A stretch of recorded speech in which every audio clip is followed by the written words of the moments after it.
Alright, hello, and welcome to the SnuggleBear podcast. We have a special guest today, too. Here's Inverted Shadow, or Chris, whatever. Hello, everybody, and people of YouTube. Yes, the people of YouTube. I am drinking Mountain Dew Live Wire. Have you ever had orange Mountain Dew before? It's interesting. I have not.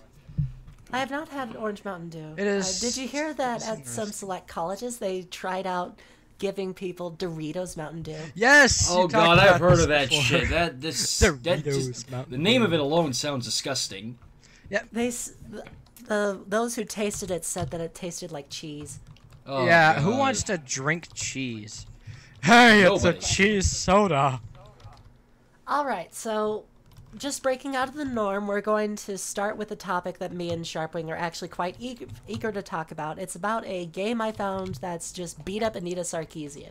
I hate Anita Sarkeesian. She's a con artist. Seriously? I know much of the drama surrounding her, so I'm kind of in the dark. Okay, here. well, that's good because I'm going to actually explain it and it gives me more reason to. Oh, good. Alright, Anita Sarkeesian is just a YouTube feminist, and the reason everybody hates her specifically, well, there's two reasons. One, she's extremely, extreme with her shits. She doesn't research at all. And then the other one is she conned people out of $160,000 to fund supposed research for a YouTube series. Yes, and her feminist, Of which her feminist frequency thing did not even reach any kind of quality that the $160,000 could have given her.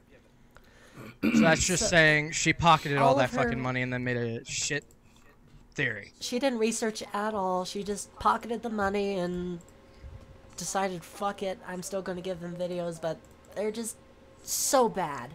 I don't like. Just imagine. I don't like Anita Sarkeesian for that reason. Her opinion, like, it's not even really fact. It's opinionated bias because she doesn't even analyze. You know, correct me if I'm wrong. Wasn't she the one who did that? Oh no, wait. That she wasn't the one who did that Depression Quest game. That's somebody else, wasn't it? No. That's somebody else. Okay, my bad. But yes, Anita Sarkeesian seems to be the icon that a lot of extreme feminists like to put themselves behind. Honestly, I've come up with the theory that she's not even an extreme feminist. She just wants to make money off the extreme feminist market because the feminists don't know any better. Actually, she is an extreme feminist. She actually went on to CNN to address all the death threats and shit she was getting from people on YouTube. Death threats. Seriously, does she not know the rules of the internet? You do not respond to that shit. Actually, it's quite interesting. A newscaster who she was talking to just went completely silent, making an awkward silence, and then just said, "Have you heard of the phrase, don't feed the trolls?" Which then Anita goes on to make some kind of excuse that I can. Is basically what she said. I'm allowed to because I'm a woman. You can, but you choose not to. I'm just jealous because I have a vagina. Technically, there's no rule against feeding the trolls. It's just recommended not to. Yeah, it's just she can, but she chooses not to because she's really stupid. All the rules of the internet aren't really rules. They're just recommendations. Other than the rule, never think you've seen something really stupid because the internet will surprise you by showing you something even stupider the next week. Yeah. Okay, back to the part about the game specifically. This is a game that was removed from Newgrounds, and if you're familiar with Newgrounds, well, you've probably seen some extreme shit on there. I haven't been to Newgrounds in ages. And also, sorry about the sniffling. I think I'm coming down with something. Oh, it's winter. You probably are. Oh, anyways. There are games on there where you can brutally murder Justin Bieber, play games that have extreme amounts of gore in it. And this one game about beating up Anita Sarkeesian was taken down mainly because, well, people threatened to sue Newgrounds, I would assume. It's not even that bad. Sharpwing here has played it. Yeah, I played it. It's not that bad. You just click on Anita's face. You're not allowed to criticize me. I'm a woman. Ow! It doesn't even, like, show the fist or anything. It just shows her face becoming more and more beat up depending on where you click. It's just overlaid injuries. It's not even. It's not bad at all. It's not. Are you kidding me? It could have been worse. For all you know, they could have had like a flash animated machete and just straight up decapitate her. That would have been worse. Yeah, that would have been worse. Probably. And this comes from a guy that was like forced by one of his punk schoolmates to watch a Spetsnaz decapitation over a live video feed. It was freaking terrible. I am disgusted by that. I do not socialize with that person anymore because I think they're whacked out in the head. All right, well let's get to the usual shit that we usually do, which is pick from random topics. The random number generator has come up with topic number 7 on my list, which is yes or no for game remakes. So this is either the good or bad of remaking a game, such as whether or not... Oh, this is just very difficult to talk about. Tomb Raider is my example. I think it's a good game. A lot of people give it a lot of shit. I essentially put it here because I thought it would generate more conversation. I imagine it would. I don't mind Tomb Raider. Lara Croft is interesting. Yeah, Lara Croft is interesting. Out of every woman in video games, she's the only one whose tits have gotten smaller as time has gone on. Yeah. I think that she makes up for it with her other half. Oh my. Dat ass is what you're saying? Yes. Yeah, Dad ass. That's the thing. I don't think any of these games that portray women as an attractive woman are feminist. Well, what about the? Speaking of remaking games, I've noticed on Twitter that well, I actually saw this on Tumblr first. That the people who are making the new Mortal Kombat, they on Twitter they show that they were what were they doing? They were they were making the female warrior character. Well, female characters in general in that game more realistically proportioned, and of course the SJWs of course had to have their fucking say in it and acted as stupid as they always have. SJWs? Yeah, social justice warriors.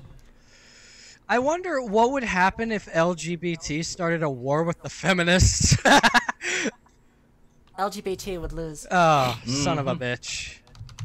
Well, for one, feminists are willing to lie about random bullshit. Yeah, and LGBT would just be as honest as possible. Yeah. Well, at least stereotypically. Feminists are psychopaths, if you ask me, and I was studying up on this yesterday because I have a devoted hatred for feminists. They are insane, let me tell you.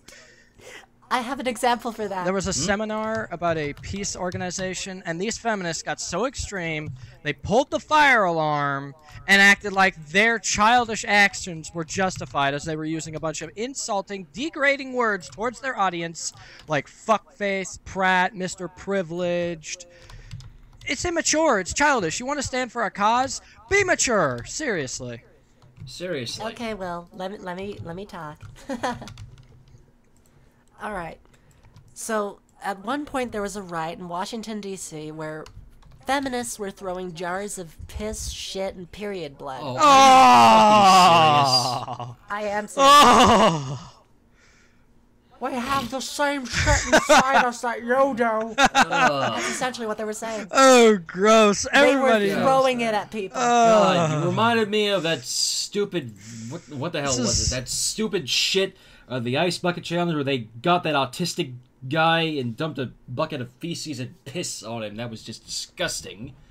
It's also just gross. That's worse than... I saw an ice bucket challenge where his friend thought it'd be funny to use boiling hot water rather than ice water.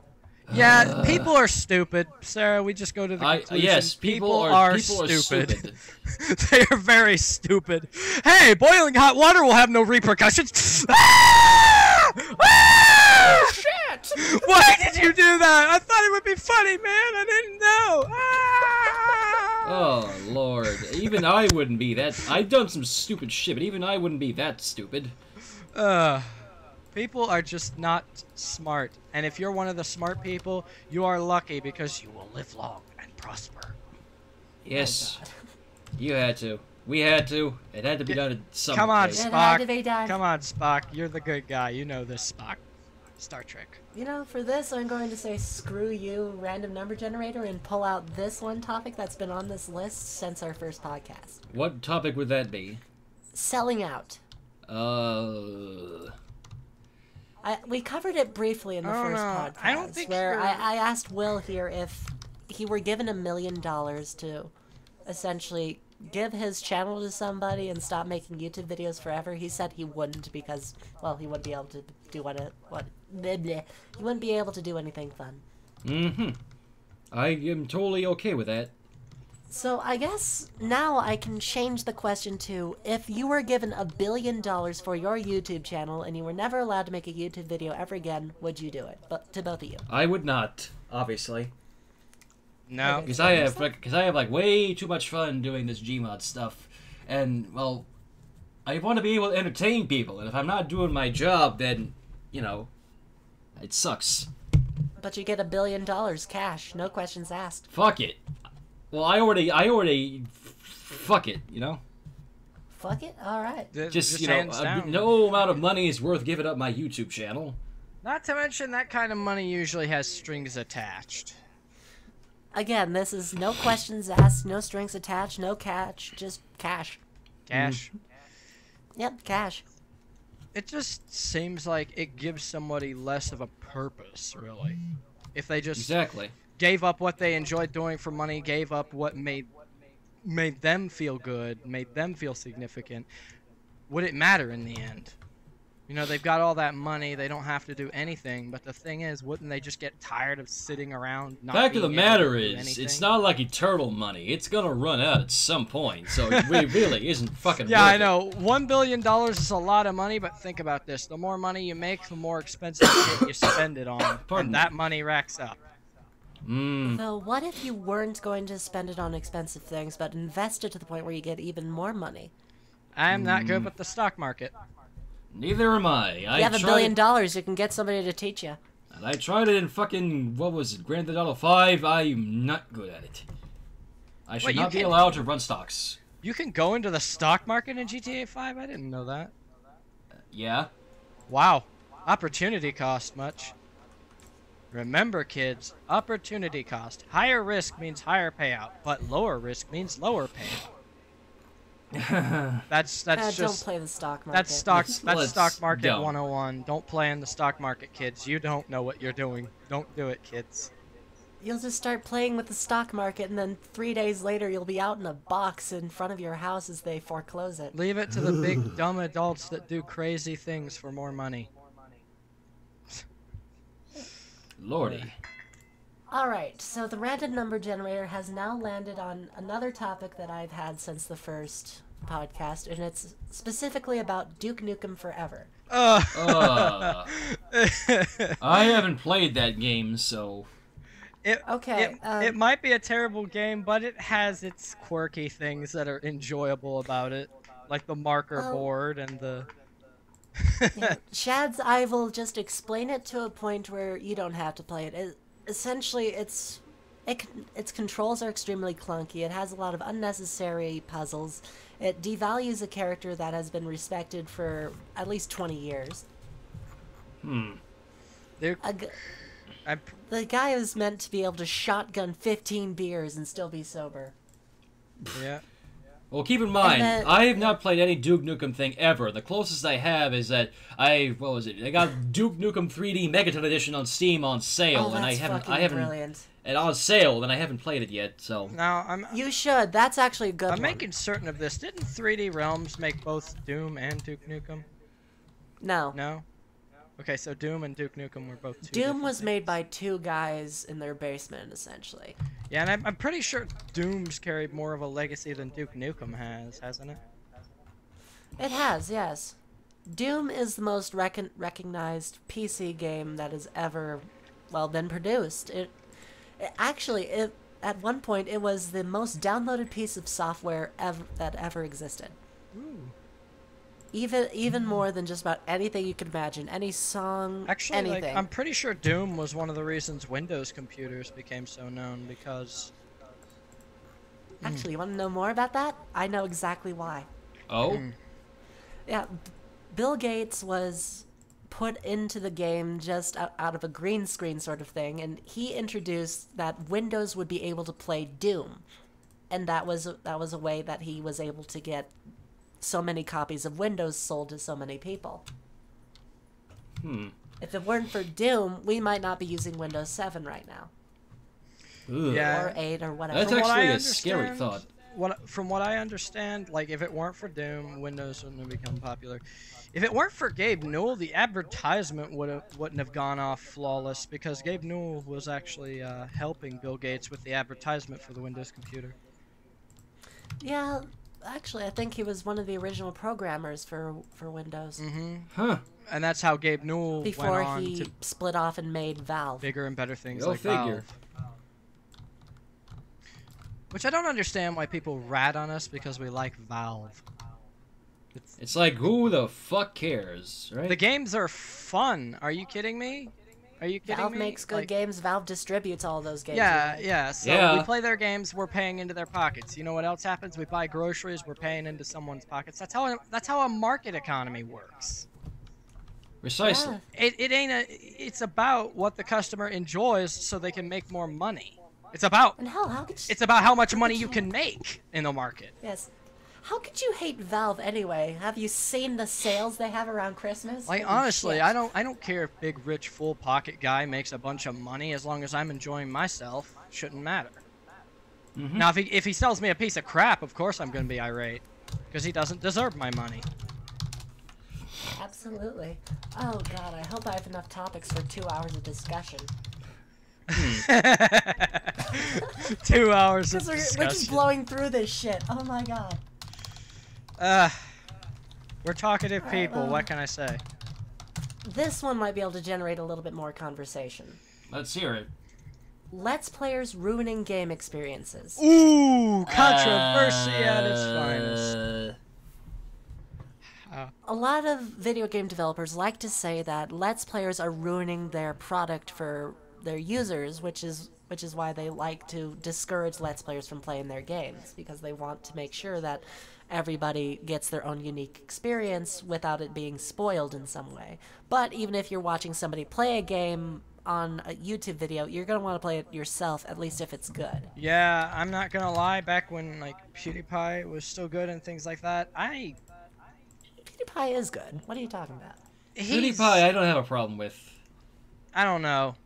To me, He's just a loud bitch. I don't dislike his work. I still think he's got quality in his work and stuff like that. But he's not as funny as he used to be. He is, at least when he's doing his Photoshop stuff. Yeah, that's interesting. That is hilarious. Yeah. I really like Markiplier too, and I don't distinguish between the two because Markiplier and PewDiePie are friends. But I enjoy Yeah, I they enjoy are? Markiplier. I didn't know that. Yeah, Markiplier and PewDiePie are friends. They've met each other in person before and stuff like that. But actually, that's something I find interesting about the Let's Playing community. A lot of Let's Players have met each other in person before. Yeah. That is a very expansive community because not only do you know these people from across the computer screen, you got to know them personally as well. So it's more of a connection than just, hey, this is a guy I'm playing a game with. This is a guy I spent some bonding time with. We're friends. I'm going to play a game with this guy so I can get all of his subscribers from him. That's my only reason to exist. Numbers, numbers, numbers. I don't.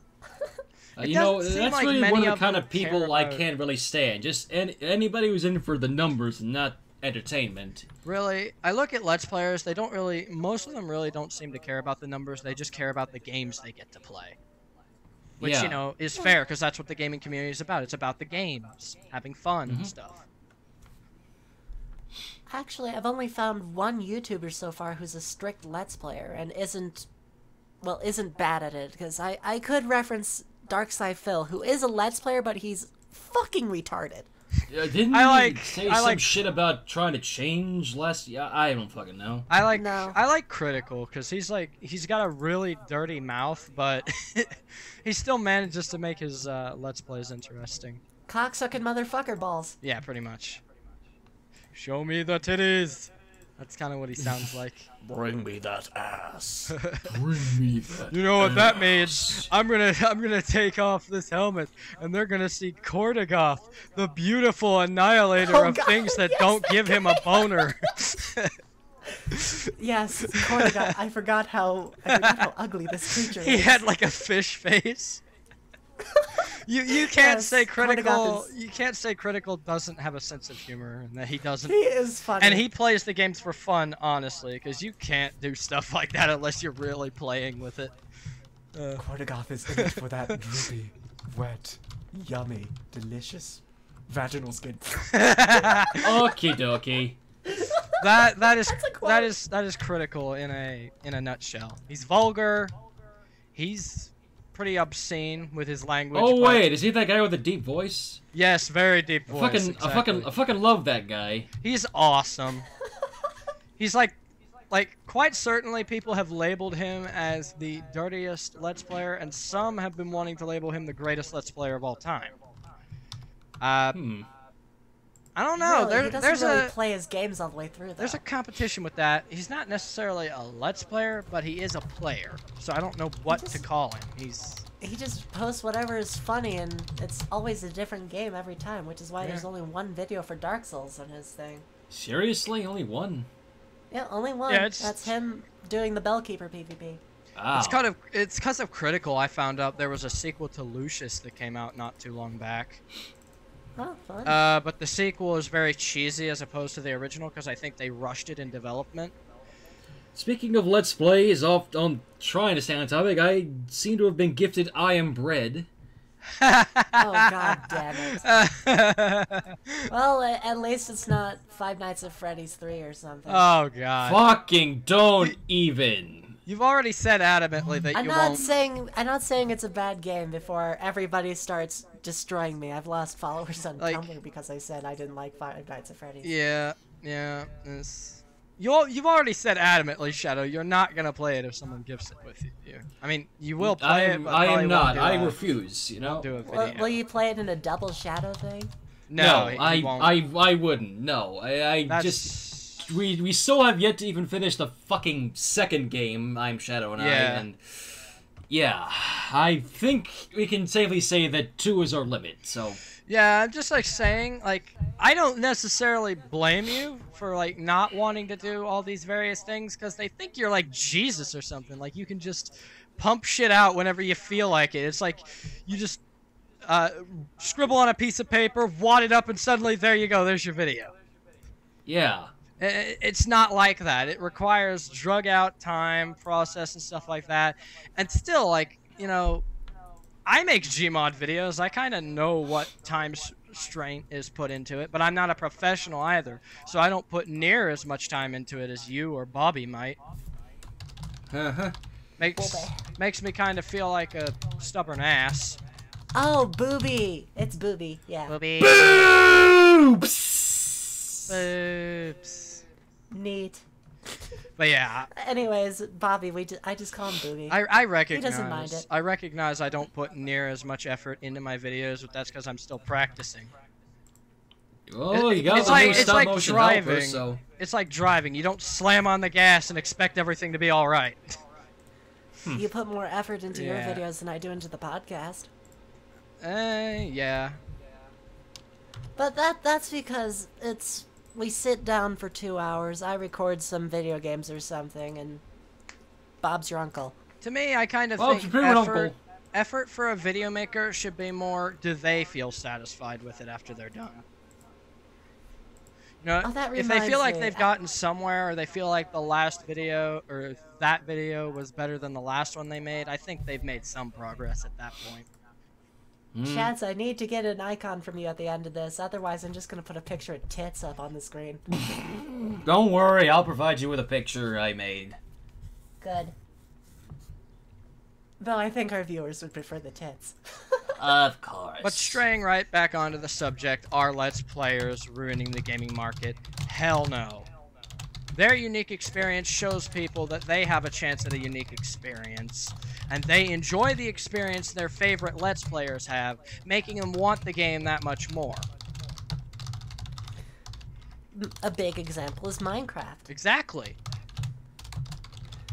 Minecraft wouldn't be nearly as much of a success if nobody recorded themselves playing it on YouTube or something. And honestly, I have to point some people out for that. Blue Zephos, Sky Does Minecraft, Good.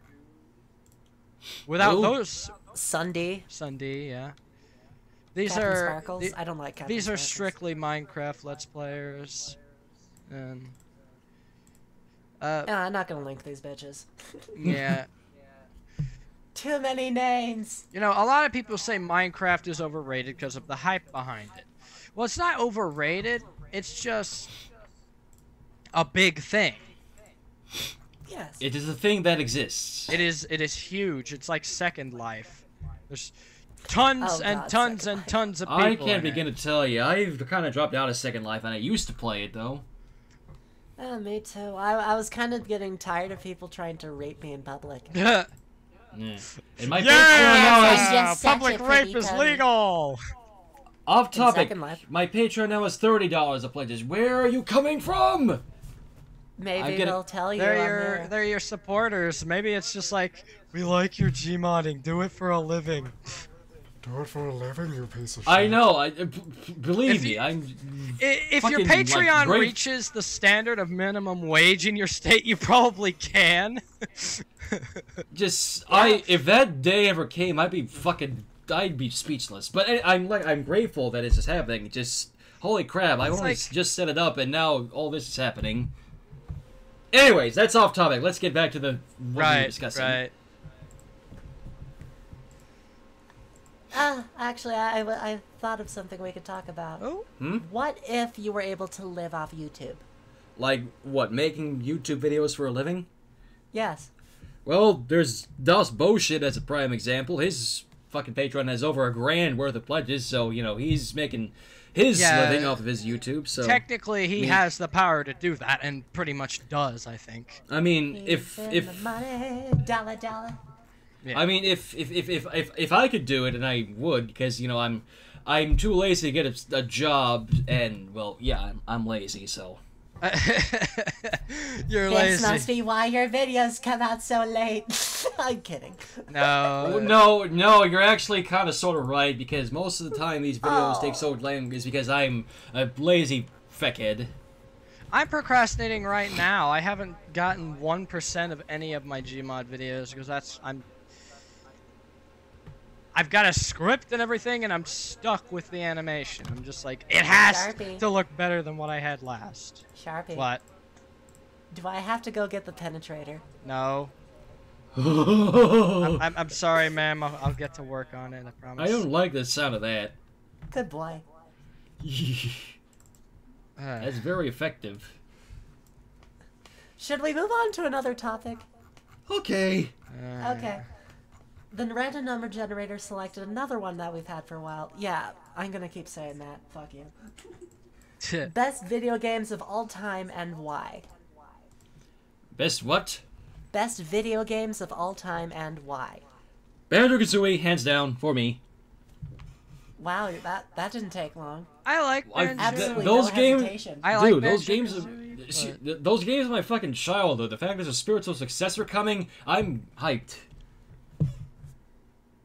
All right. But if anything else, my also other second pick for best games of all time is, rhythm games, because I'm into music and everything. Huh. I'm actually torn between two games that I would say are my favorites, and then one that I would say is the best video game of all time. Let's hear it. Okay, the two I can't decide whether they're my favorites or not. They're both from my childhood, of course.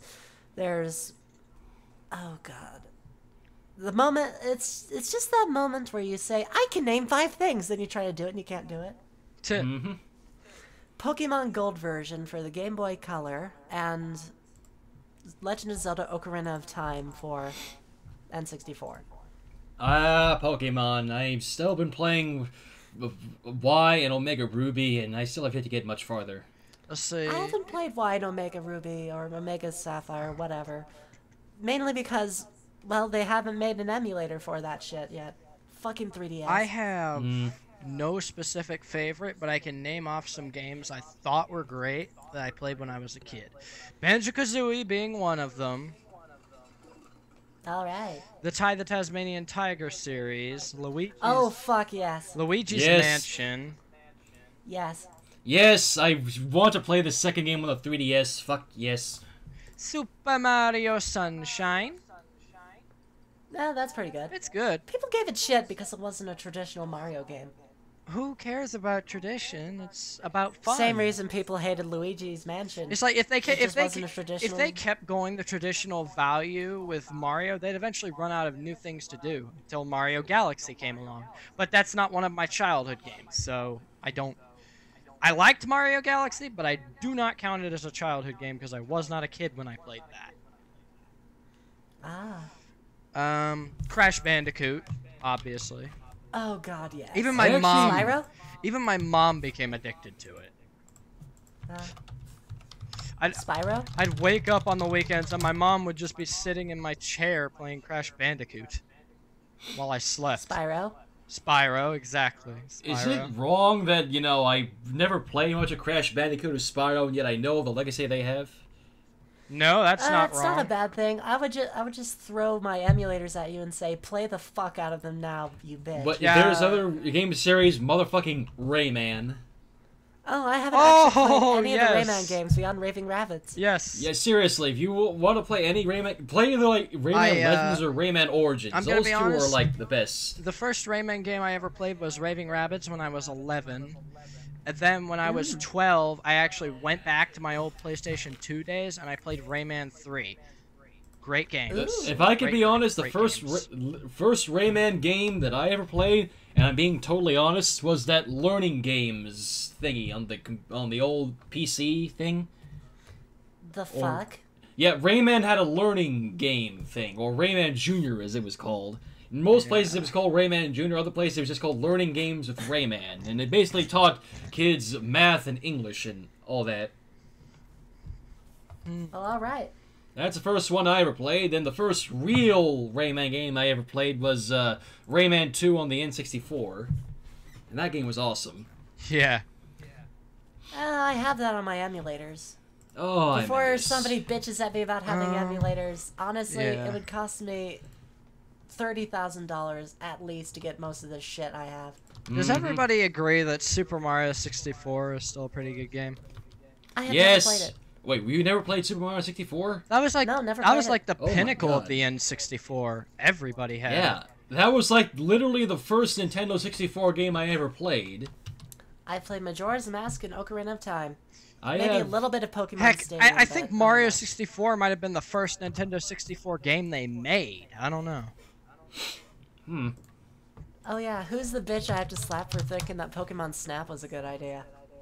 Oh, come on. I actually played that. It wasn't that bad. It wasn't a horrible game. It had an element. I just don't like the concept. I'm not saying it's a bad game. Yeah. But taking pictures of Pokemon? What the fuck? And then like fucking throwing apples at them I and admit, shit. admittedly, okay, it was kind of weird. It was kind of a weird idea for a Pokemon game, but it kind of worked. I mean, granted, I played it when I was very, very young, so... You know what? I want to see an X-rated Pokemon game. You know, I actually only ever played Pokemon Snap for the Don't N64. those exist everywhere? All you gotta do is just look for them on the internet. I never got to actually play no, a that's real not what I mean. Yeah. I mean a Pokemon fully game. fledged Nintendo-endorsed X-rated Pokemon game. I've actually never gotten to play an actual where you Pokemon get to see game. your Pokemon fucking Ditto. Okay. Ditto's your sex worker in that game. Yeah, why not? He exists solely to fuck your Pokemon. I won't deny that. I have yet to see anybody who doesn't use Ditto for anything else. It doesn't mean I'll shake your hand. Yes, it will. No, I'm not shaking that hand. What are you talking about? Nothing. Okay, good. Oh yeah, I didn't actually get to say what I thought was the best game of all time. What? Oh, you guys are gonna say this is stupid of me to say, but I'm going to say I'm Dark listening. Souls. I like the original Oh, dear. Dark Souls. The original Dark Souls. Yes, I've said this repeatedly. I like it. Yeah, the only reason I found out about Dark Souls was because my stepuncles played Demon Souls, and they kept talking back and forth to one another about Dark Souls and how great it was. My only first exposure to Dark Souls was that my friend gifted it to me, and I still have yet to defeat fucking, what was his name, Lautrec? The concept that Dark Souls had was basically originally Lautrec the Betrayer, because like You're stuck on Lautrec? Yes, I'm still in Anne Orlando, and I'm stuck with Lautrec because I can't deal with a fucking mage, you know? Yeah, that fucking mage is a bitch. Yeah. It's like, mind you, I have to do this without Estus, so, and I don't have any humanity either, which is also a bitch. I did that without using the left side of the character and with a greatsword in the right hand. Practice. Then again, I'm really good at the game. Dark Souls. I could really use some tips just to get past Lautrec because, you know, Run up the stairs. I think Dark Souls. That's the best I can give you. It thins them out. Well, they all still run at me, all three of them, so. Yes, but at least you'll be fighting them single file. True. It's better than having three fuckers beat you all. Well, keep in mind, most of the advice I've gotten Dark Souls related has all come from Turkish, so. Well, that's okay. He's Dark Wraith Turk. Yeah. You referenced his name. Yeah, I've been holding that in. Thank you. All right. So anyways, moving on. Move on to another one. Yep. Okay. Random number generator, number 5. This is about the hashtag Like a Girl campaign that was introduced in the Super Bowl. The what now? I never heard of that. The hashtag Like a Girl campaign. It was an advertisement that was just trying to empower women, but feminists attached themselves to it and said that this is what happens when men corrupt girls or something. Why the fuck am I not surprised? Feminists are stupid. Well, let me explain it further. The hashtag Like a Girl thing, it started with normal women, and it said to run like a girl, throw like a girl. It hasn't going, and then it goes to little girls who are told to do all this stuff. They run like a normal fucking human being. They throw like, whah! Unsurprising. And they're asked why they throw that way, and they go, because that's how you throw. Like a girl. Hashtag Like a Girl. It's like you. Feminists went on to it and said that after a certain age, men just corrupt women and turn them into these dainty little things that have to be protected by their strong manliness. Wow. Yeah, turning a girl into a badass really means they have to be protected. It's like, what's a sting? Well, you know, women deserve as much of the power as men do, you know? Yes. Yeah, what about Bayonetta? What about Wet? Crap like that. It freaking shows that women can be empowered. Jesus Christ. Absolutely. Metroid! Metroid! I freaking call it on Metroid. I'm gonna have to yell at Ben to animate that now. You just screaming Metroid. Yeah. Fantastic. I love Ben's Flash animations, though. They're great, so I wouldn't mind that. Good shit, really? Shantae. Really? Tomb Raider. Shantae. Yeah, Shantae. Tomb Raider, there's Child of Light. I'm just naming games with female leads at the moment. Hell, even on Dark Souls 2 right now, I finally figured out how to make it so that's not entirely unfair to me, and I'm playing as Xanthus Queen, as I labeled it. Yeah, it's like... Nowadays, you have a lot of games that allow you just to create your own character and then play the story through as basically who you are. Female shepherd. Yeah, pretty much. Female shepherd. Like, you know, that empowers women, doesn't it? Because you have the choice of being a woman. And you know what? You know what's really funny? I've had guy friends on games that freaking turn their player models into, like, characters into women. Wow. I mean, the closest I've come to that is... I whenever I played Saints Row 3 or 4, I just go make my character female and call them femshads. Femshads. Yes, I want that to be a thing at some point. I don't know. Femshads. Yeah, like... If somebody did art of FemShad, some Saints Row 3 or 4, that'd be fucking awesome. Yeah. Yeah, that reminds me. People need to make some fan art of Fat Ass or something. Fat ass. It's my character. You'd have to go on my... It's just... If it's you go the on most my... racist piece Yeah. of shit you've ever seen. If you go on my Wow. Steam and then just look at my screenshots, you'll see what fat ass looks like. Noted. He's brilliantly made, though. Sounds like this. He's brilliantly made, though. Come on, I gotta take her to my sex dungeon. He's everything Oh, that's I say wrong that, with I'm- society turned into a comedy joke. And of course, comedy takes the dark side of everything He has a green mustache, and makes blue it hair, something red chopsticks. something laughable. Oh, how does These that are my work? eating sticks. I haven't washed them in months. Sounds like something I wouldn't want to meet. Yep. And yet, fat ass still manages to be a badass, even though he overeats. It's because he's an 8-time sumo wrestling champion. Huh. But most of the time he just runs around like a naked fucker. He still kicks ass, though. He just, like, sits on people. Nobody needs body armor when you have a cock like mine. Okie dokie. You don't need Anyway. body armor when you have 12 layers of excess fat. I'm sorry. I'm sorry I had to. I Alright. think something just came out of my brain now. Was it a tumor? I have no idea. I don't know if it was good or not. But I'm a tumor, I'm a tumor, I'm a tumor. I'm a tumor, I'm a tumor. I don't understand why that's Oh, a good damn it. thing. I don't know. I have no idea. Oh, this is an argument. This is something I came up with a while ago. It's an argument on whether names should be chosen or given.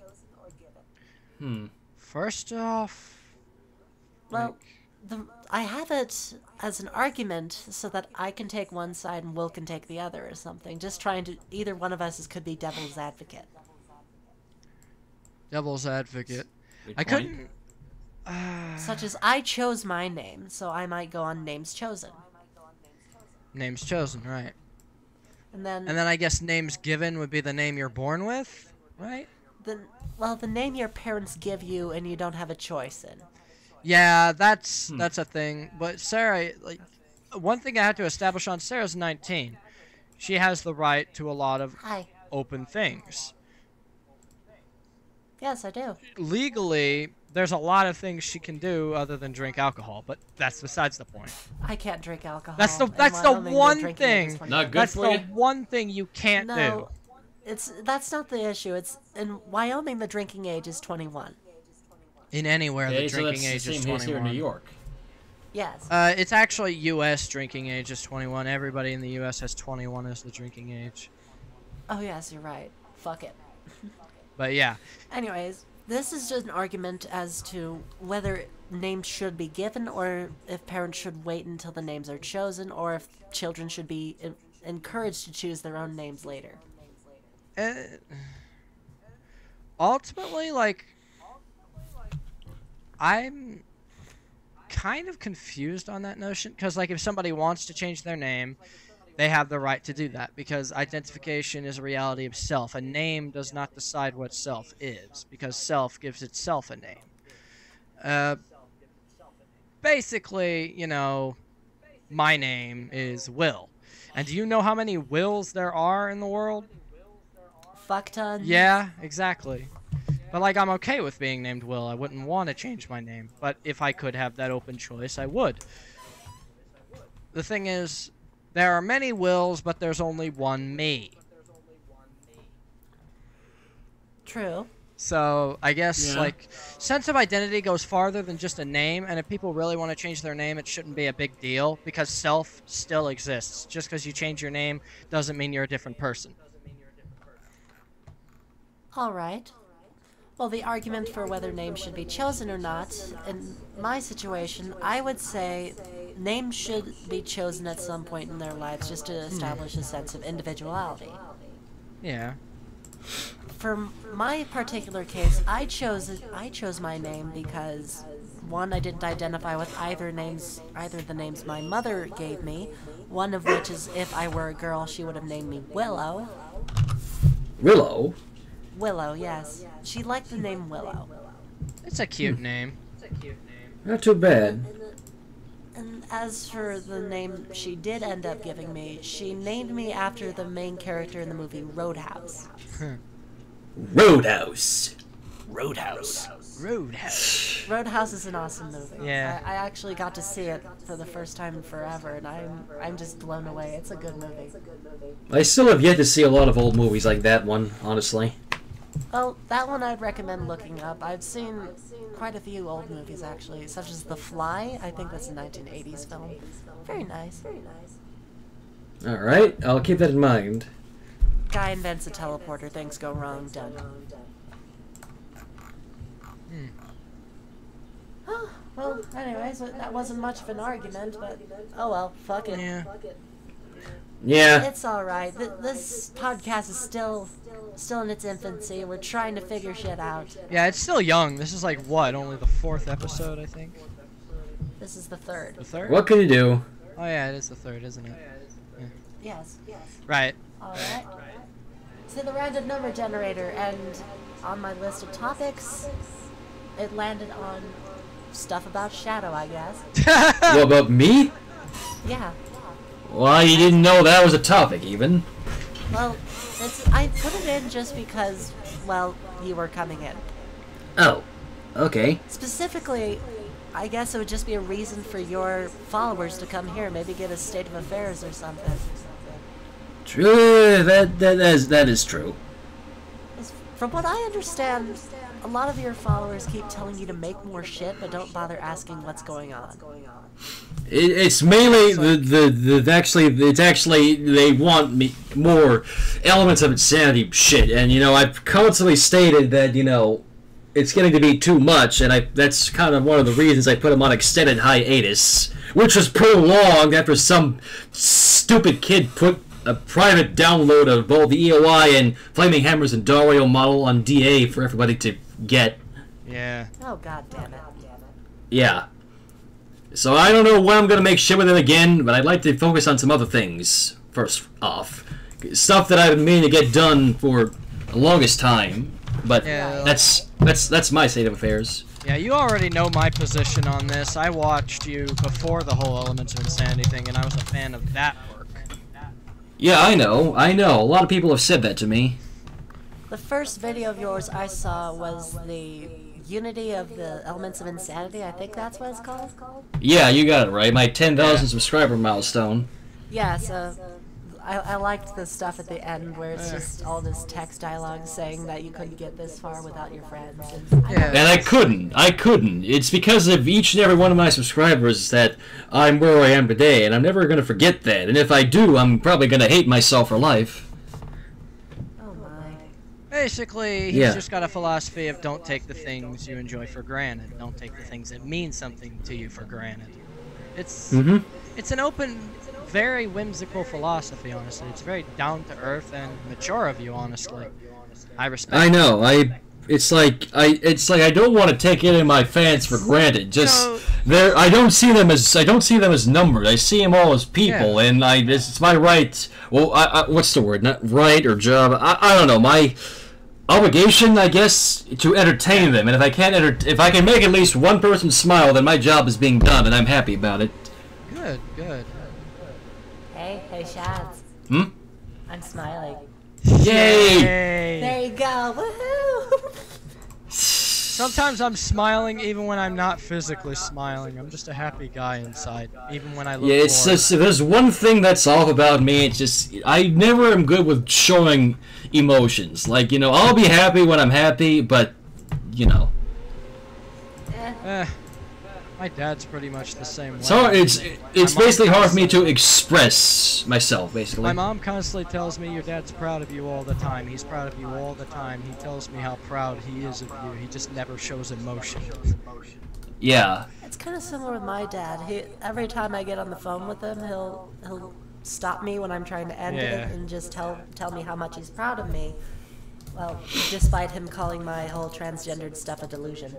It's like, you know, my dad's more of a working man. I mean, you know, it's not saying he doesn't care or anything like that. He just doesn't show much emotion because... My dad could probably go with your dad then. Yeah. My dad's just Texan. My dad just, like, works in... George Bush was a good president, no. He works in diecast. Sorry. He's not that bad. He's just... He was kind of raised into an environment that wasn't very accepting. Yeah. In fact, his dad was a pedophile. Most of the time... Seriously? Sometimes... Yeah, seriously. Sometimes it's fault of the person for the way they are, but sometimes it's the fault of inheritance for the way someone is.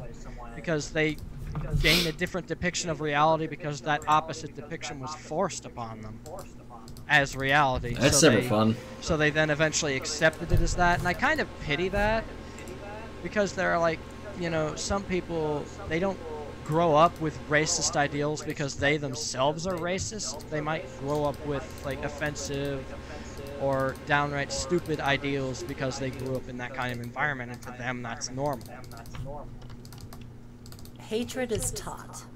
It's an emotion, like everything else. Yeah. Hatred is a feeling, one that can easily be controlled, but which people choose not to.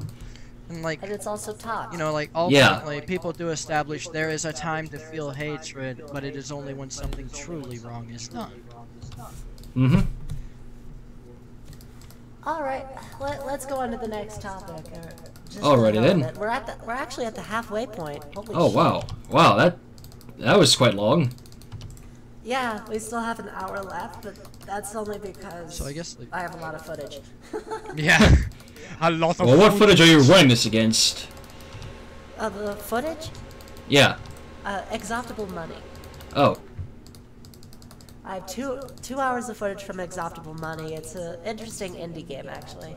What sort of game? I'll probably ask later, but... Indie games are good. It's a game I would recommend you play yourself before watching anybody else play. I think indie games Alright. I think indie games are good. I like indie games. Some people can really make good They're shit. a very creative concept. I like indie games. I think... Yeah, some of them go... some of them are pretty good. Some of them get popular way too fast. And- Yeah, exactly. And, like... That's another thing that falls right back into Let's Players. I think the indie community needs Let's Players. I really do. Unfortunately, yes. Advertisement is just too expensive otherwise. Yeah, like, and True. games, and like, you know, companies, bigger companies don't see us saying, oh, hey, if these people play our games and enjoy them, it means we're making a good product. In that's advertisement. And if we get free advertisement, what right have we got to complain? Yeah. It's like, that's like a key thing in any kind of game. Exposure. If you don't get exposure, you aren't going to get far. Like, I think there's actually a bunch of the really good modelers in the Gmod community making Fallout Equestria a game.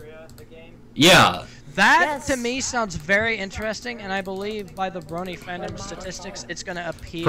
The problem for me is that I have never read anything relating to Fallout Equestria, so I wouldn't know much about it. Yeah, Me like, neither. I'd like to learn you more. may not have... As like, would I, you know? You may not have read Fallout Equestria, but as you see people do more and more with it, you feel its presence and how it must have had some kind of influence with this community. Me, myself, I hadn't read Fallout Equestria until I found out what a big deal it was. And then I remembered how much I enjoyed, like, the Fallout games. And then I read some of the Fallout Equestria fanfic, and it's interesting. It'd be an interesting... Me, I've played some of the I've played Fallout games, don't get me wrong. I played Fallout 3. I still have yet to play New Vegas, but I want to. Those games are amazing.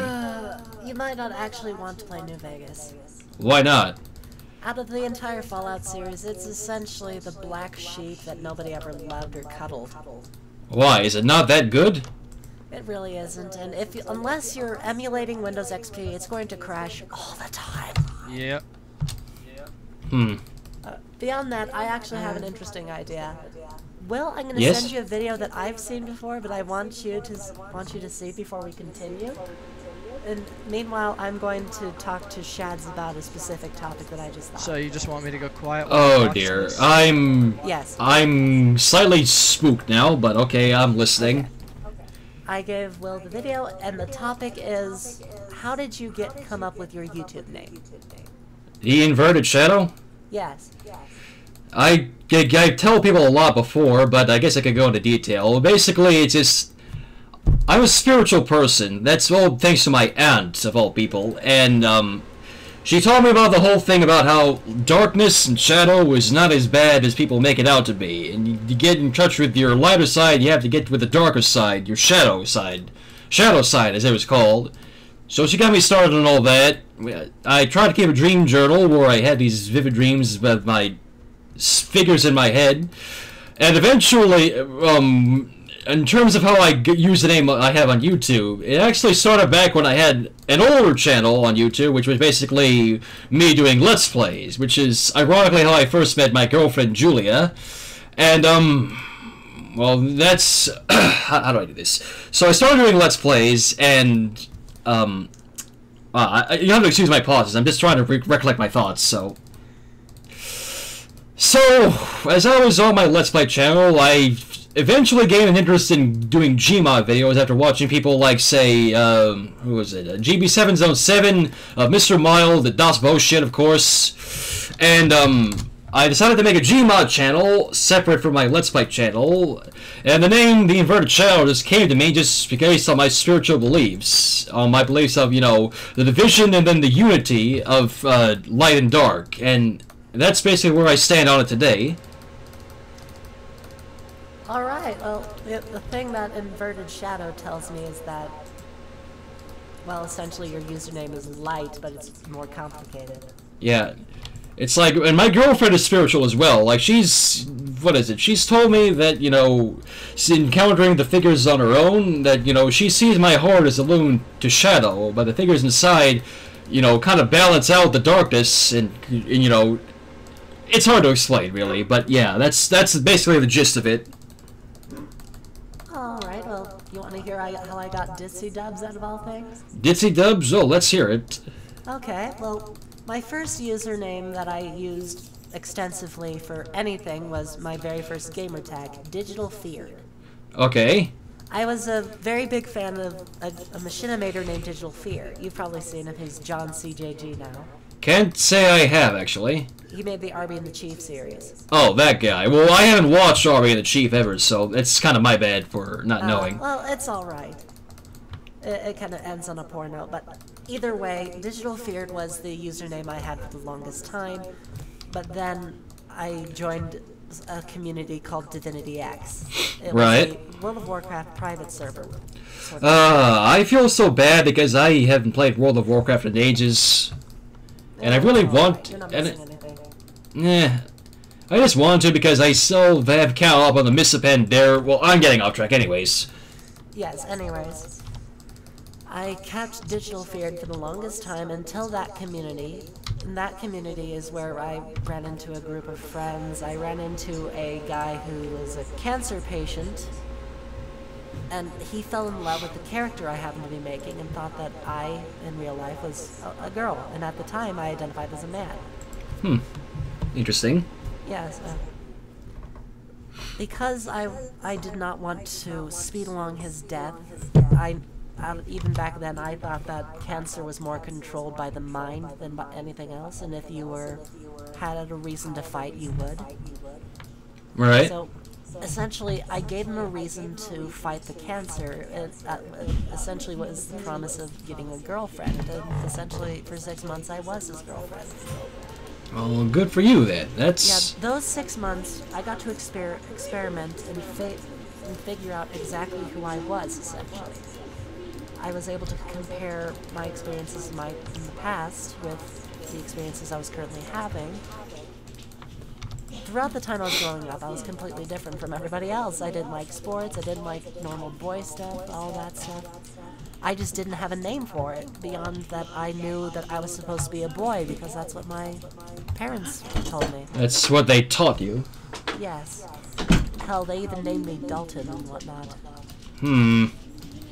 I don't like it when people just try to force one gender on anybody. Whether you're a boy or a girl and you're in that state, it's your decision, and yours alone, you know?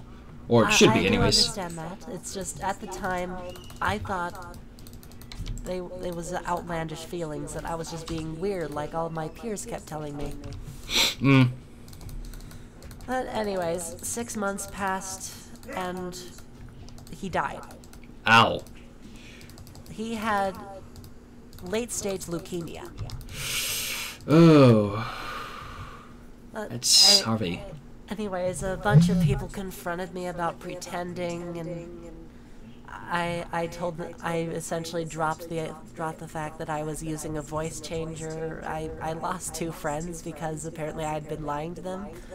But through that experience, I learned that I was gender dysphoric.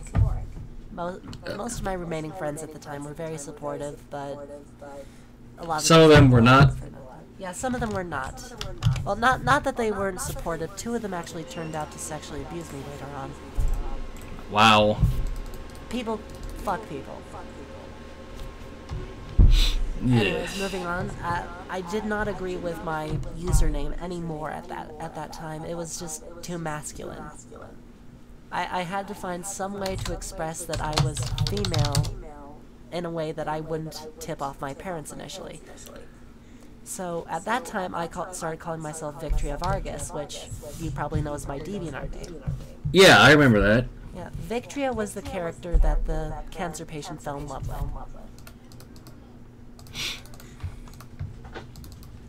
Yeah.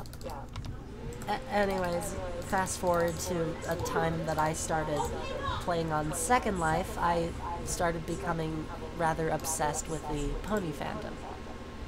MLP, of course. Yes, and out of everything, because I've never been good at making my own characters. I still can't make new characters. Me either. So the feeling is mutual. I kind of adopted Ditzy as my own persona, based off all the fan fiction and whatnot people have written about her. It just felt like she matched the closest. Mhm. This is kind of where Time Lady Ditzy Do came up. What anyways, the hell did I just watch? Is I that called myself Ditzy. What is the? that what a Japanese acid trip is like? What the hell? I am not going to question it. The video she Chris, sent me, Shadow. The video she sent me. Oh my god. Don't spoil it. Shads, now I'm going to send you the video, and we're gonna have you react to it. Oh god. Okay, so should I just mute my microphone then? No, don't mute it. Or That's why I said react. Yeah, so we want to just- hear your Oh. reaction. okay. Mind you, I've seen a lot of crazy shit in my. Oh, it's this video. You've seen it before. God damn. I've seen part of it, but I haven't seen all of it. What the fuck is this Yeah. thing exactly? I don't know. It's okay. I literally have no fucking idea. If there It's called Me.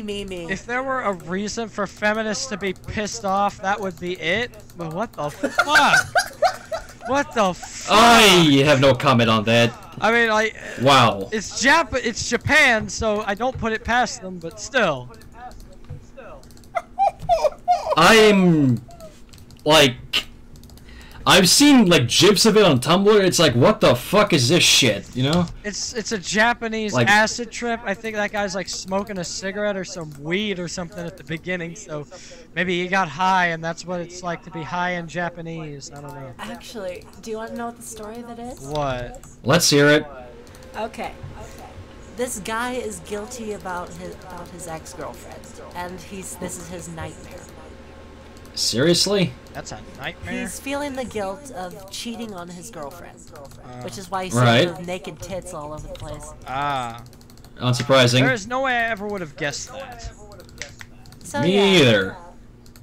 his guilt takes the form of a monster that is essentially his girlfriend.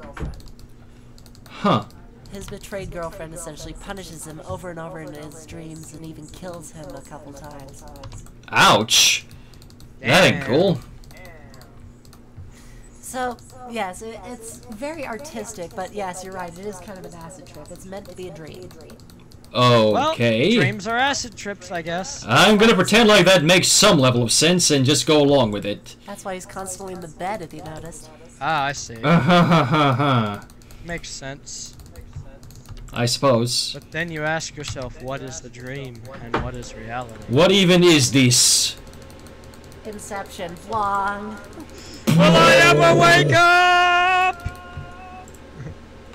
Short answer is no. Yeah. He just, Oh shit. basically, he's cursed to go through a never-ending pornographic nightmare. Essentially, yes. Alright, you want to move on to one of the actual topics now? Yeah, let's hear it. Okay, this one is Pokemon. Pokemon. I might have an easy time with this since I kind of played Pokemon a lot when I was younger. I did say one of my favorite games is Pokemon Gold, so... God bless. It's nothing specific about Pokemon, so it's hard to get a direction going. Though, I suppose we could start with our favorite Pokemon games, or if we've actually played it. I haven't heard anything from Sharpie over here. I've not played a lot of Pokemon games, to be honest. That's okay.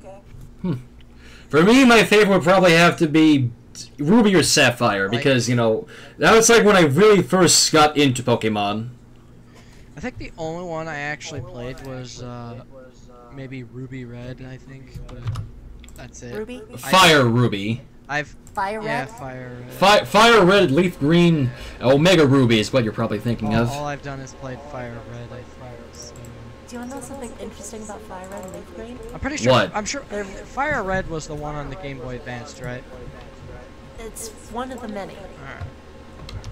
Anyways, Fire Red and Leaf Green are remakes of the original Pokemon games, which were Red and Green. Right. So... Oh yeah, because what we got in the US was Red and Blue, okay. Yes, in the US we got Red and Blue, but the originals were Red and Green. And they were. I did not know that. And they were Oh, no, I did? completely Japanese. Completely Japanese. Yeah. You'd have to be very fluent in that language Why does- to know anything. Why does Japan make all the good shit? Fuck if I know, dude. Because Japan has Nintendo. That much is true. And And Game well, Freak, their I think. city is pretty much And advanced. From Software. Their whole entire country is pretty much technology and advanced. Advanced. Advanced beyond belief. But it's kind of hard to play Pokemon nowadays because I look at it more critically than I did when I was a kid. How so? You're capturing animals and forcing them to fight each other for your own amusement. Oh, don't be doing what PETA did that one time, you know?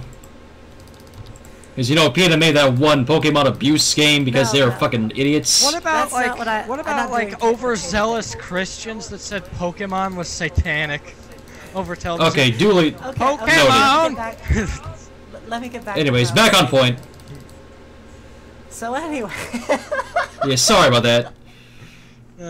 So anyways, I'm essentially looking at it as if I'm organizing dogfights.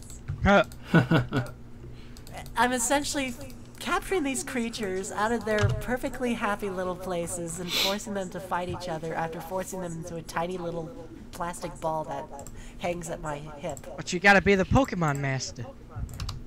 Yeah, you gotta be the Pokemon master and you gotta capture Gotta all these beat a animals and one. force them to fight each other for your amusement until they die. Yeah, pretty much. Well, they don't die, but you get the idea. Yeah, they wipe out. Although it is implied in the original Lavender Town thing, Pokemon can die. That's not an implication. It's their living thing, and the games acknowledge that death is a real thing. Where Yeah. And it tries to tell you that your Pokemon aren't dying; they're just not able to fight anymore. Yeah, technically Lavender Town is like still a thing, but I think they took away I think when they made the American version for kids, they took away the Pokemon graveyard. It's still there. It is? Uh-huh. Huh. Well, They go just figure. put it into a Tower of the Dead. The Mount Pyre thing on Ruby and Sapphire? Actually, that's in Gold too. Oh, wow, I didn't know that. Yes. Gold and Silver and Crystal, they're the only games in the Pokemon series to date that let you go through 2 regions. You can go through Kanto and Johto. Was Start never- Johto, you can go to Kanto. Was never aware of that. Well, I think I did at the time, but I forgot. How many freaking legions are there? When does Ash become the Pokemon master? Never, because he is the worst Pokemon trainer out there, and he will never really achieve true mastery of Pokemon. Yeah. He's too busy being in an anime. Exactly. I will be the What's Pokemon Sarah Master, say? huh? Not I'm making him specifically like... that. Pikachu, I choose you! Pikachu, use! Real life, you don't yell any of this shit. Yeah. Pikachu For is one, like... your enemy would just be like, the fuck? Sidestep it because you're announcing you're doing it and then stab you in the fucking throat. Yeah. I don't understand it. Yeah, there was truly like... don't. I think in the... what is it? Dot dot dot dot dot dot dot dot dot dot dot dot dot dot.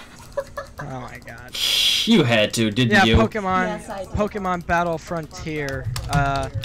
There was actually a girl that trained psychic Pokemon that talked to her Pokemon with her mind, so Ash couldn't interpret her moves. Yes, that was a thing. Yes. That's actually the smartest thing I've seen in that show. Yeah, because it's implied, you know, if they're psychic, that means they can read minds, which means they can hear your thoughts. Yeah, the psychic Pokemon are probably the creepiest in terms of their lore, anyway. Yeah. Oh, don't get me started on that.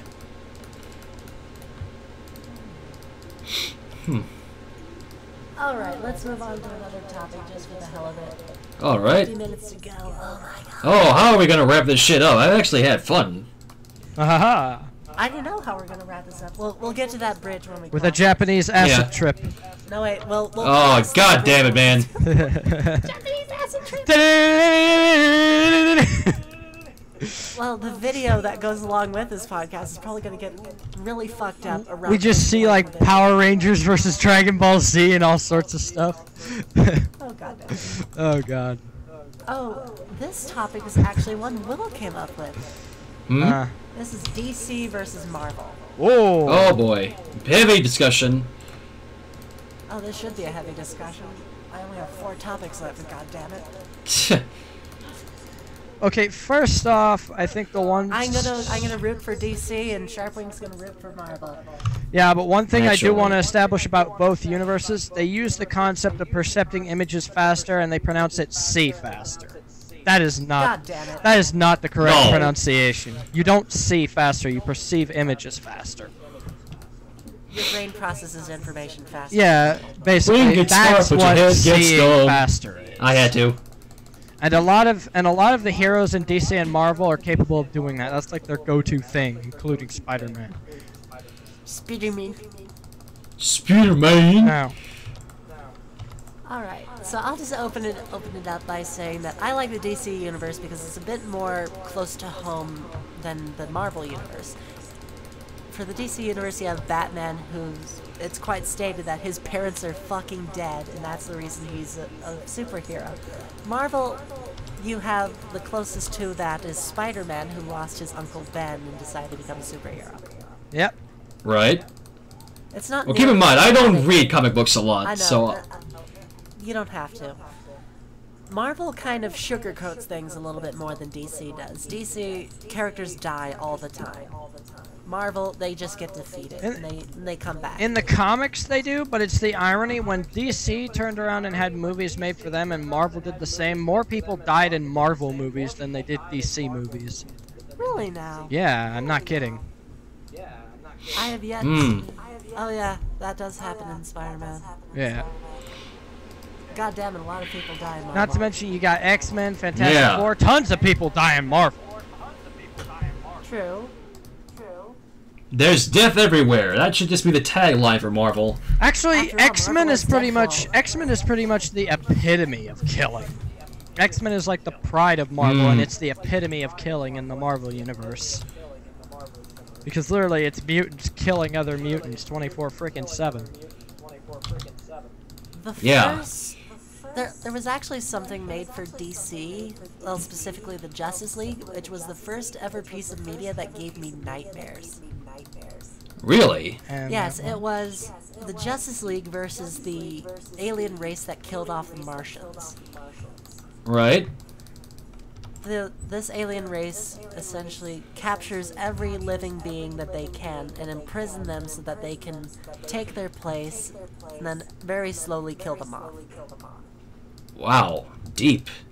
Yes, it freaked me out because pretty much these aliens were right on the track of killing Superman and all of that. They killed an entire race to begin with. They were imprisoned underneath Mars, but some fucker found them out and released them like a dumbass. Yeah. Oh wow. That is dark. That's heavy, man. It's very heavy. So for DC, I like DC a bit more, personally, just from what I've seen.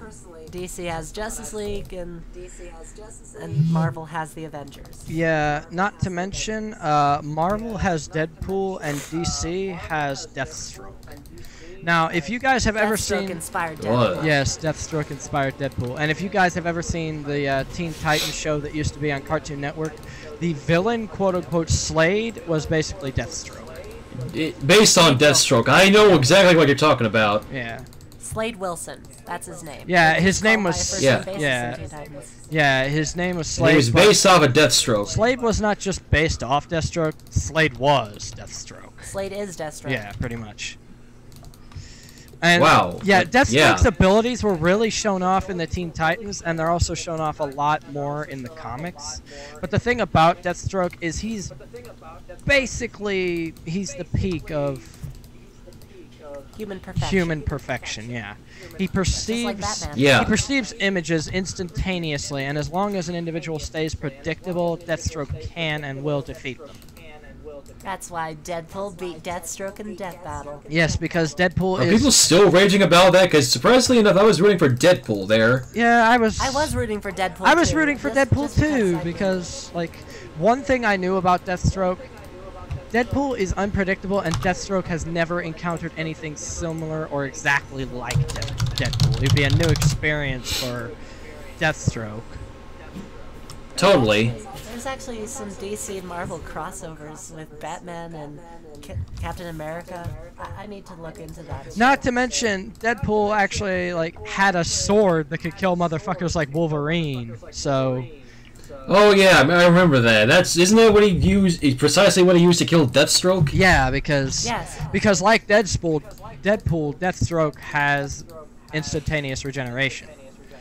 Yeah, this is why I need to get into comics more, because, you know... Deathstroke doesn't have instantaneous regeneration. It's enhanced regeneration. Enhanced. Deadpool does have immediate regeneration. Yeah.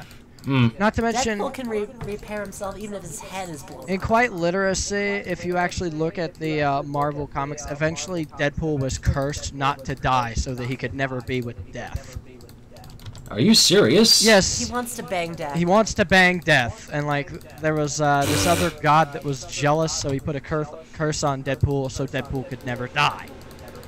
Deadpool doesn't give a shit whether he lives or dies. He really doesn't. He's just that fucking insane. It's the ultimate case of fuck it, right? Yeah, pretty much. That's the ultimate case of fuck it. Oh, and he's a giant living tumor. Yeah, he's a giant living tumor, so it's good if he keeps the suit on because he's not very appealing. The one time I've seen him without his mask, I was like, Whoa! Yeah. But Deadpool is fantastic because he manages to just be so improbable. And that's quite literally because there's quite literally an object he has called an Infinity Stone, and it alters continuity. Oh, wow. So, quite literally, the Infinity Stone is a really powerful object, and that's what allows Deadpool to see past the fourth wall. Oh, there you go, then. It's why Deadpool can do freaking crap that no one else in the Marvel Universe can do. Oh, here's a good topic that's still on topic. Who is better, Batman or Tony Stark? Batman. Okay. That was fast. I can't really... Sorry, I don't have a problem with Iron Man. I just... Yeah. Tony Stark, quite like Bruce Wayne, is an intellectual individual with tons of money. Bruce Wayne. Yeah, I did say Bruce Wayne. You said Lane. No, I said Wayne. You said Lane. I did not say Lane. Yes, you did. I did not say Lane. I'm going to go over the recording and show you. You said Lane, bitch. I didn't say Lane. I will say it again. God damn it, Sarah. Ah, fuck it. Regardless, both of them are rich, and both of them are extremely intellectual. Tony Stark has proven time and time again that his knowledge in weaponry far exceeds that of a basic weaponsmith. Not only... He made the fucking Iron Man suit. He made the fucking Iron Man that suit, should be like proof and enough. He made weapons of mass destruction that terrorists want from him. Oh, I will say And, that like, has the same ability. Tony Stark's reason for becoming Iron Man is because he wanted to correct his mistake. He didn't want to be at fault for thousands dying. So he just basically became Iron Man. He said, "Bitch, I'm taking my weapons back. You're not using them to kill anybody." And well, he took them back and pretty much broke them so that no one could use them. Yes. Yeah. That's what happened in the movies anyway. Yeah, it's also the same friggin' thing that happened in the Marvel comics. That's the reason Iron Man became Iron Man, or Tony Stark became Iron Man, to take his weapons back. And Tony Stark is actually one of the rare instances that actually gave away his secret identity and everybody freaking knows who he is. Yeah. Because Tony Stark and nobody knows Batman. Yeah. Nobody knows Batman, but yeah. So if you look at the villains that they both have to face, Iron Man doesn't have to worry as often. Iron Batman Man has to constantly run into these. Iron Man just has to basically fight weapons. What they do is genetically enhance themselves and turn themselves into a weapon. Bruce Wayne quite certainly fights beings from other worlds, genetically enhanced individuals, and straight-out psychopaths with superior intellect. Yes. In fact, there's actually a series, well, 2 movies for Batman, Dark Knight Returns, which shows off Batman, Bruce Wayne, whatever, as a 60-year-old man. Yeah. Whoa. He makes a robot suit that allows him to beat the ever-loving shit out of Superman. He makes himself into a match for Superman. That's fucking awesome. Yeah. If anybody can build anything to match fucking Superman, well, there you go. Well, it was actually said in the DC universe, if anybody could defeat the entire Justice League, it'd have to be Batman. Because he actually took them all on and won at one point. Wasn't there that one movie that where it's like some villain finds out Batman's plans to destroy the Justice League or whoever it was? It was actually Batman's copy, Owlman. Yeah. Oh. Owlman is just Batman from another universe. Yeah, it's Batman from Go figure. Dimension.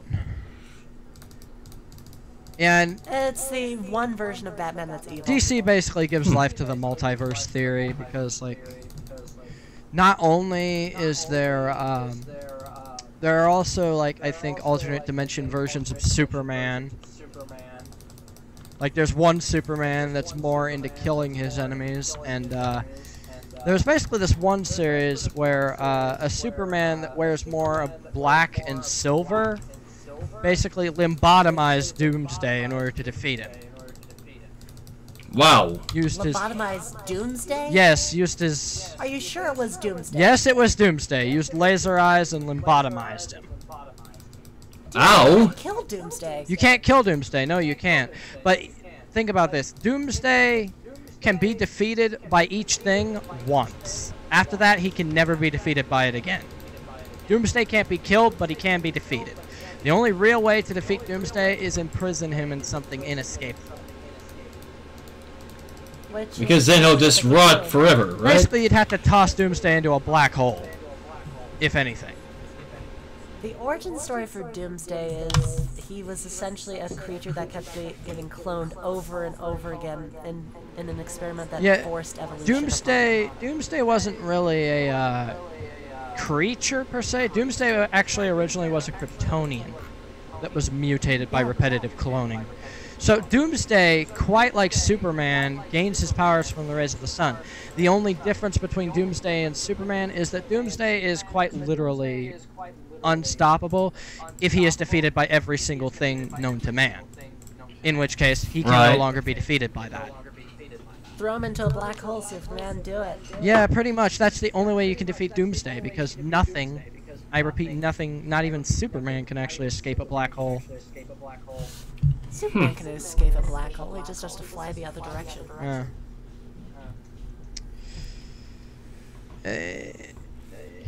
it's basically saying Doomsday is an extremely hard to kill villain because he is very adaptable. Even if he's killed by something, he just comes back to life after it. Then he's immune. And he learns. Then he's immune to it. Same thing with Superman. Yeah. He actually gets killed once. And it's comes back. the only enemy that's actually similar to Doomsday in any way would have to be Mr. Freeze. Mr. Freeze quite certainly is an intellectual scientist that has made himself live a very long time because of, well... His whole body's in a constant Yeah. state of cryosleep. Yeah, his whole body's in a constant state of cryosleep. But the thing that's very interesting about Mr. Freeze is once he's defeated one way, he can never be defeated that way again because he learns from his mistakes as well. Yeah, he learns from his mistake and he corrects it. And It's even evident, that's quite evident in Arkham City. Even. yeah, and I enjoyed I enjoyed Mr. Freeze as a boss because it actually seemed like the boss was thinking rather than just being a repetitive notion. You had to You attacked him. you'd attacked have him from to underneath. He made it so you couldn't. yeah. You attacked him from Attacked behind. him from above. He made it so you couldn't. You attacked him from behind, he made it so you couldn't. You attacked him straight forward, he made it so you couldn't. He just kept learning until eventually you beat him and he's forced to give up. Yeah. Mm-hmm. And then he helps you. Which is like, Because he's a cool bro. I enjoy villains that don't fall for the same thing twice. It makes them more of a challenge. Makes them more interesting, makes them more human, I guess. Yeah. Because I don't know very many people that fall for the same thing twice, because after it happens, like, one time, they should immediately be expecting it to happen again afterwards. Oh, I know one. Ooh, piece of candy. Ooh, piece of candy. Exactly! That's like one of my favorite Family Guy sketches. James Wood is the only guy that does not learn that trope. Learn from his past mistakes. Nope, I like candy. Ooh, piece of candy. Actually, Ooh, piece of candy. I think the only piece of candy. I think the only thing that changed is where the candy was. Last time the candy was positioned in Peter's house, and then the box was dropped on him at the bottom of the stairs. Second time it was in an alleyway. That's the only freaking thing that changed. Yeah. Yeah. And then they never did it a third time because apparently James Woods reformed after that. Mm. I guess. I guess. Yeah. It's James Wood. He's never good forever. Alright, next topic, I guess. Video games in the classroom. Tap, tap, tap, tap, tap. Yes and no. First off, if you allowed video games in the classroom, people would think they could just play them at any old time. And the worst part about that is even when the school says, hey, if you do this, we're gonna take this away. And if we have to take it away one too many times, then we're gonna have to make a rule that it's not allowed. I hate it because basically that rule system, whether it stays or not, is determined by a bunch of a-holes that don't listen to authority. It ultimately says we're the bitch of idiots in school. That's what I come to realize. I am an... Sharpie baby, Sharpie baby. What? I need to explain this, Sharpie baby. Yes? Oh boy. Okay. Good, but no.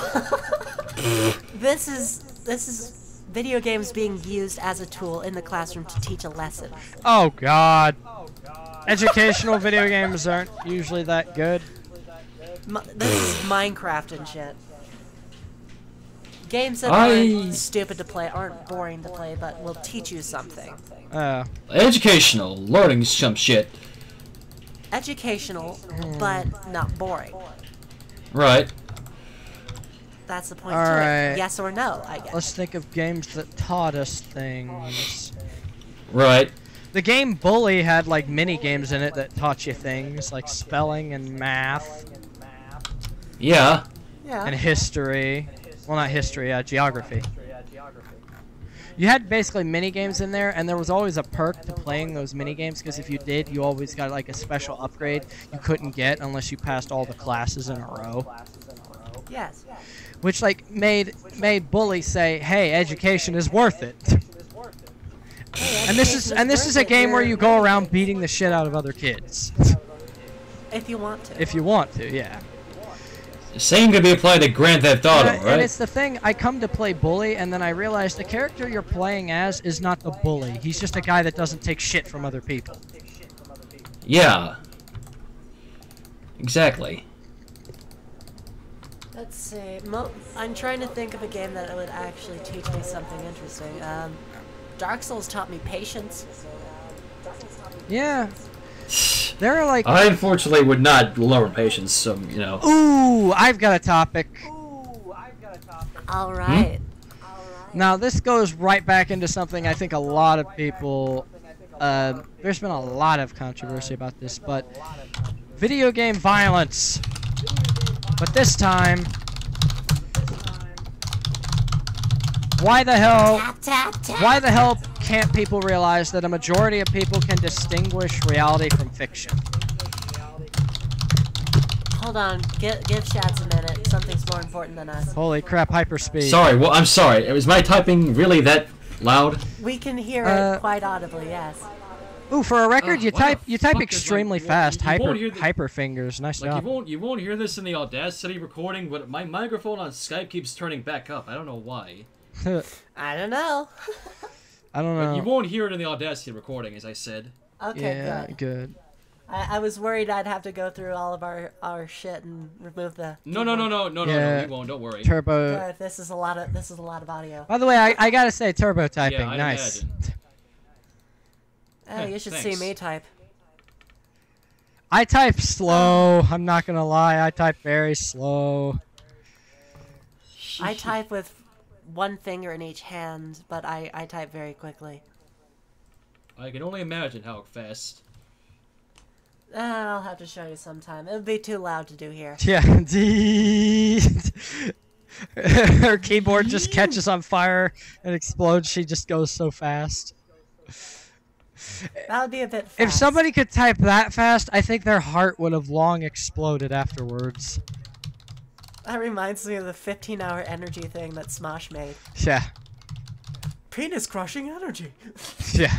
Penis!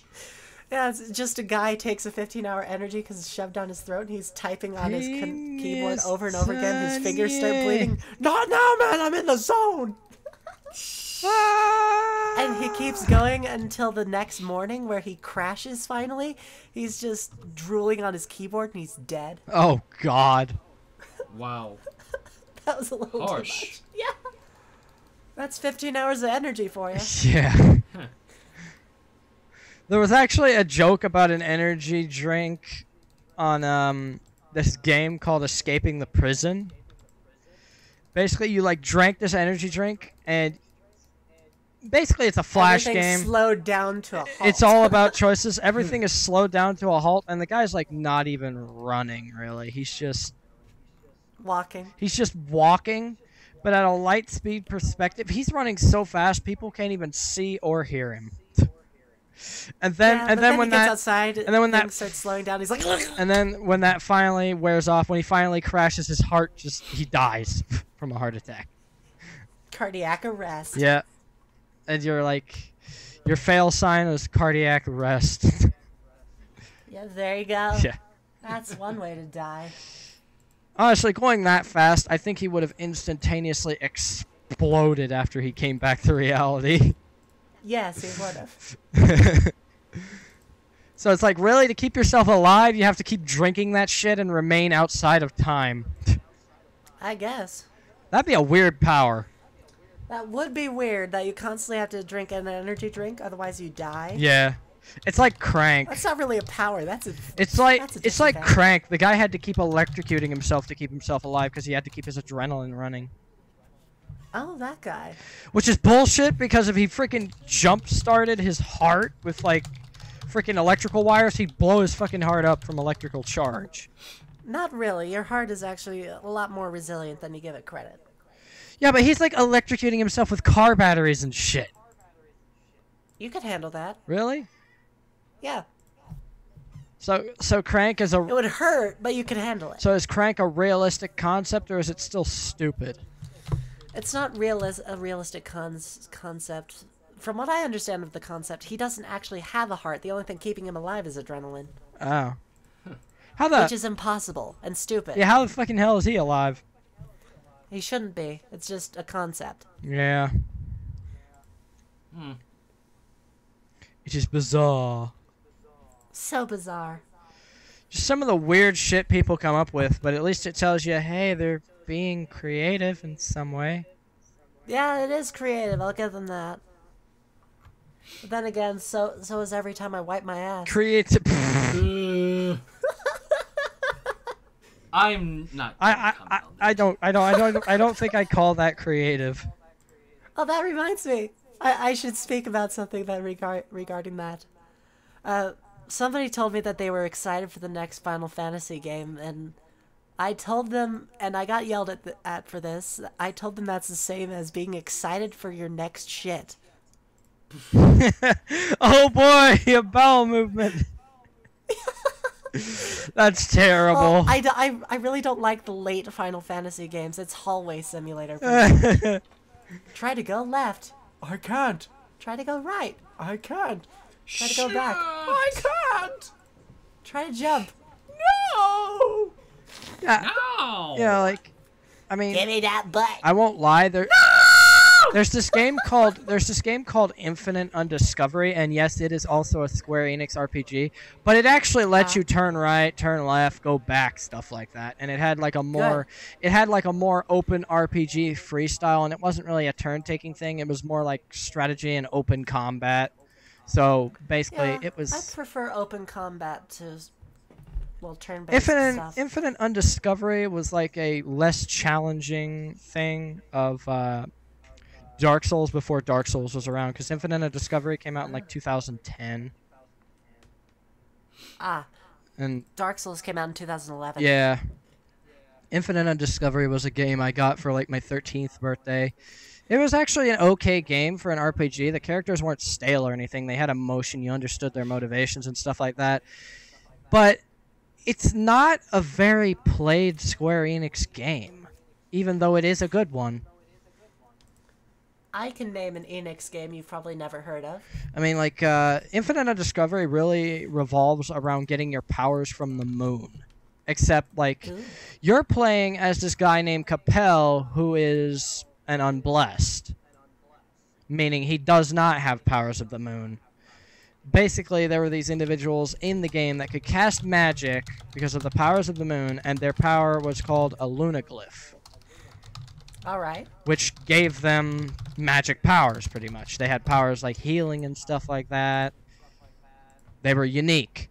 And unblessed were basically treated like the bastards of society just because they didn't have lunaglyphs, because they were born on a lunar eclipse. Huh. Yeah. Interesting. Okay. But it was... Oh yes, the Enix game you've never heard of. You want to know what it's called? What? Brainlord. It's a Super Nintendo title made by Enix before they merged with Square to make Square Enix. It's a top-down perspective RPG. I see. Ooh, what about when Nintendo teamed up with Square Enix and made Super Mario RPG? I want to play that. Me too. I really want to, because I know it's a very big part of Yeah. Mario's history. Super Mario RPG was one of the first, and then you had like Paper Mario and stuff like that, which tried. Oh, I love Paper Mario. Yes, Paper Mario. Paper Mario is fuck yes, excellent Paper Mario, because I love that shit. Mario games with the RPG aspect really do meet up to par. Even though Mario's original thing was a traditional platformer aspect, Mario games do extremely well underneath the RPG genre. It's very good. Mm-hmm. For whatever reason, it does really well as an RPG, and it's very enjoyable. Yeah. Well, it's just because Mario is your your classic silent protagonist. But the thing is, like, even though they're silent, Mario and Luigi portray a lot of personality in their RPG games. And, like, a lot of the Mario games you got for Nintendo DS anymore were RPG-based because it revolved around the Paper Mario universe. And, like, it was interesting. Like that one game where you're in Luigi's subconscious and is Mario and Luigi Dream Team or something like that? I forget. I don't know. That kind of had like an RPG aspect to it, and it was a good game. Big tip to everybody. Yeah. If you're making, oh, give me a moment. Oh God, sorry. I drank my tea after a while. I really like jasmine tea, but if you let it sit and steep for more than 5 minutes, it's like coffee. Oh, yeah, jasmine tea. Oh. Jasmine tea is really good until you steep it too much. Yeah, jasmine tea, when you have it, you want to drink it as quick as possible because it steeps pretty quick compared to other teas. Yeah, it does. And if really its really sweetness fast. dies, it gets so bitter at points it can be almost undrinkable. Oh. Oh, it's pretty much undrinkable. You heard me there going. You sounded like somebody stretching from pure exhaustion. You mean like? Yeah, like that. It's just that bad. It's so bad you just have to stretch every fucking muscle in your body. It's just.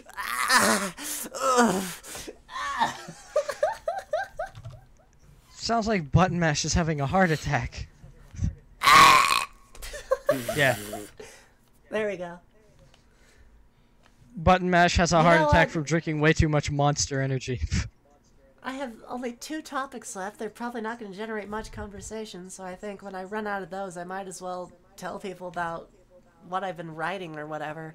I actually do have a small following on film fiction for that shit. Really? Yeah, remember Totally Ditzy-Do? I originally made her into a story. I think it's been a while since I've heard. Yeah, well, I've been trying to improve my writing skills to the point where my writing doesn't sound like ass. Does ass even have a sound? Yes, It's it like- sounds like. It's basically ass is anywhere around the lines of a wet fart, pretty much. Yeah, there you go. Huh. Yep. Yeah, I've been in that constant stage of rewriting shit as I've been writing it because, well, I didn't like how it came out. I kept having to try new formats, new layouts, just trying to find the best way to convey the story with the right amount of detail without making it too wordy or boring. I liked the last chapter that you made for your Time Lady Ditzy-Do story. Oh, the one I shared with you recently? Yes. That was only 5 pages long. And Yeah, it was still good yeah. though. oh yeah, the one I made you read. It made you feel it worked. It made you feel. And I'm a guy that doesn't read very often. I don't have too much of an interest in literature or books. I write a lot, I noticed. but you know, for the fact that it got me interested, I'd say that chapter was pretty good. Actually, we might as well just wrap it up if we might want to. 'Cause, If you well, want. I'm pretty much out of topics. Yeah. Have you ever hit someone upside the head with an empty bottle? Yes, my brother. Yeah, it just makes that popping sound. He turns around and goes, "What the fuck?" Okay. All right, fuck it. This has been the SnuggleBear podcast. Thank you for tuning in. Thanks for having me. Well, Yeah, you're very much welcome. thank you for coming. See ya. All right, see you all in the next one. Bye-bye. Bye. Bye-bye.